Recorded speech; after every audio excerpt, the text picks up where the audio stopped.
रोहन, तुम बाहर उन लड़कों के साथ क्या कर रहे थे? वे अच्छे लड़के नहीं हैं। मैडम, वो मेरे मित्र हैं। बुरे लोगों का साथ सदैव हानि करता है, उनसे दूर रहना चाहिए। मैं तुम्हें कहानी सुनाती हूँ। एक घड़ा मिट्टी का बना था, दूसरा पीतल का।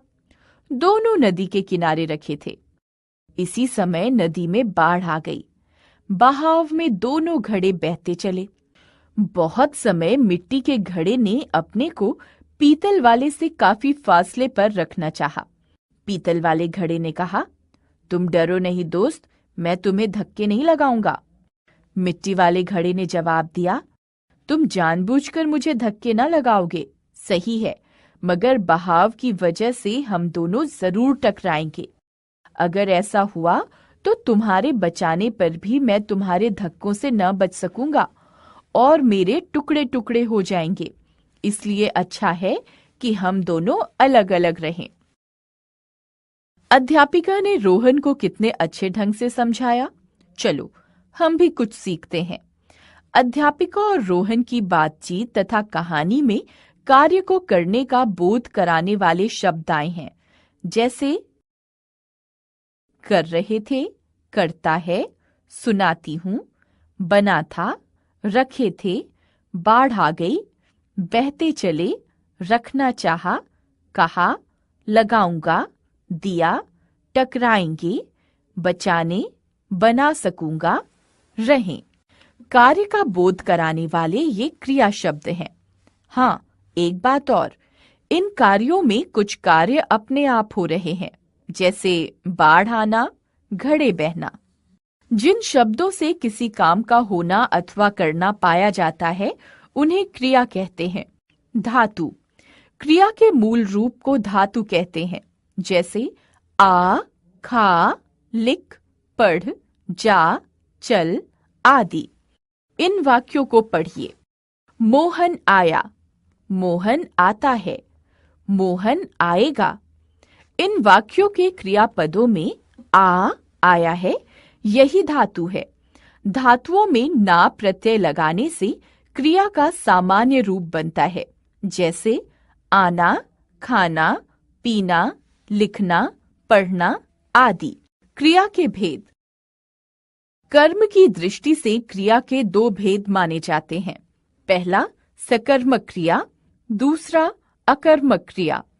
सकर्मक क्रिया, सकर्मक स जमा कर्मक यानी कर्म सहित क्रिया।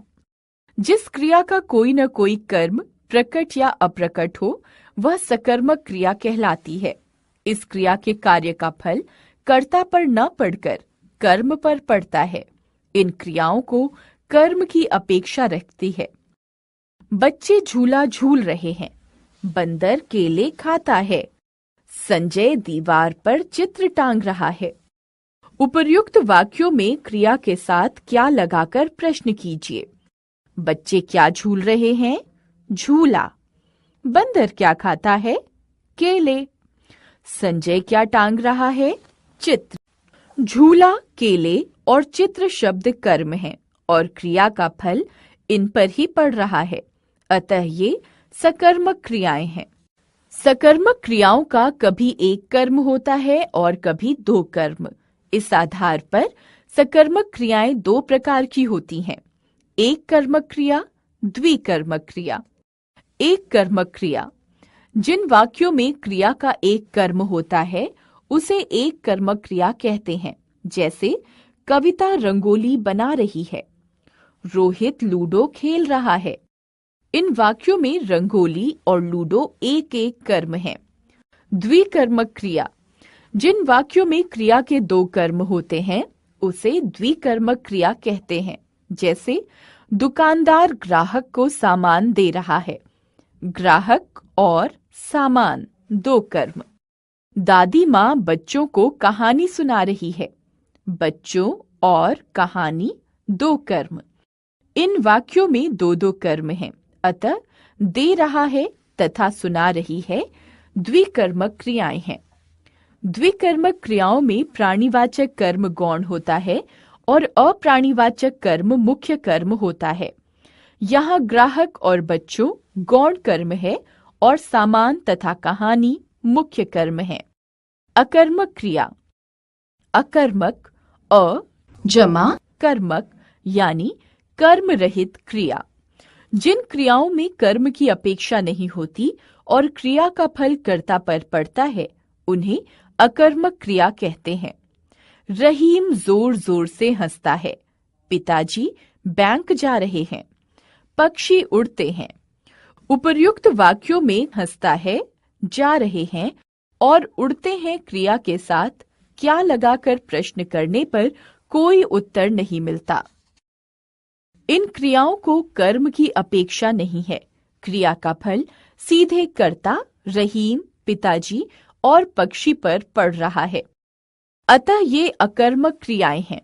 उठना, बैठना, सोना, लजाना, हंसना, रोना अकर्मक क्रियाएं हैं। क्रिया विकारी शब्द होते हैं। लिंग, वचन और कारक के अनुसार इनके रूप में परिवर्तन होता है। हमने सीखा, किसी काम के होने या करने का बोध कराने वाले शब्द क्रिया कहलाते हैं। क्रिया का मूल रूप धातु कहलाता है। कर्म के आधार पर क्रिया दो प्रकार की होती है, सकर्मक और अकर्मक। द्विकर्मक क्रियाओं में निर्जीव कर्म मुख्य होता है और सजीव कर्म गौण। क्रिया विकारी शब्द होते हैं। क्रिया वाक्य का महत्वपूर्ण